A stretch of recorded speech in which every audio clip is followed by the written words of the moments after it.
When I was 17, my senior year in high school, I went out for track. Didn't know if I was going to be good or not, but I just wanted to try it out, 17, it's your last year, you want to try everything. So I ran with my brother, he was a freshman, and as it got colder and colder throughout the season, this lady, her name was Miss Fatherly, she saw that I didn't have any leggings. Everybody else on the team had leggings, had warm clothing for running, and I didn't have anything. So one day I'm at practice and she just walked up to me and said, "Hey, here goes some leggings so you can stay warm." And after that, it just built a relationship between me and her.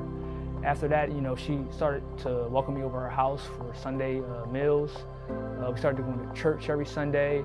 I started having dinner with her family almost 3 times a week. And that's where my love for Jesus Christ started to grow. I started to do more stuff around her community, like mowing people's lawns and stuff like that. I really came into my own as an adult being around her. But just like when I think about her, I think about her giving me those leggings and her welcoming me in her home and her family. And that's like one of the biggest generosities I feel that has worked for me to be where I'm at. Obviously, all praise goes to our Lord Jesus Christ for working through her.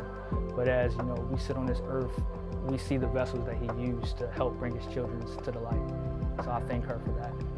How has that generosity, like you being shown generosity, has that impacted you in showing generosity in your life?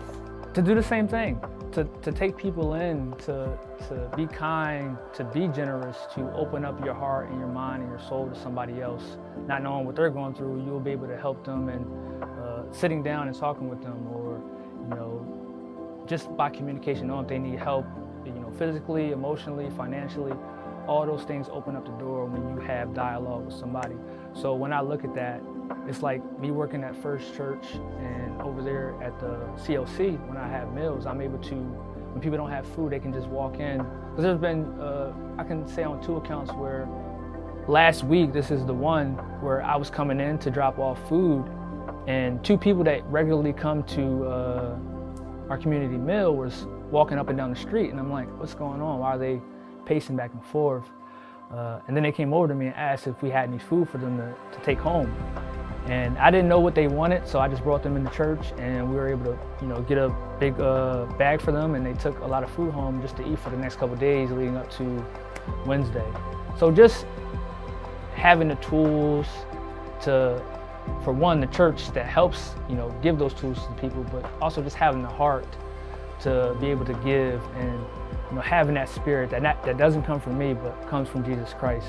So, generosity looks like that to me. Opening up your heart, opening up your mind to serving others, dying to the flesh and serving other people.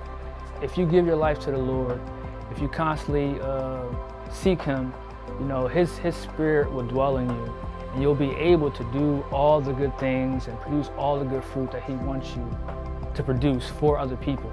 He wants you to be a servant. Our servant, Jesus Christ, came to this world and emptied out Himself so that He can give, so that He can know how man feels in certain areas. So I would say seek God first, and that generosity, that kindness, the heart that you should have, the mindset that you should have, will all come from God, and you'll be able to walk out that will that He has for you, and just showing people what Christ is like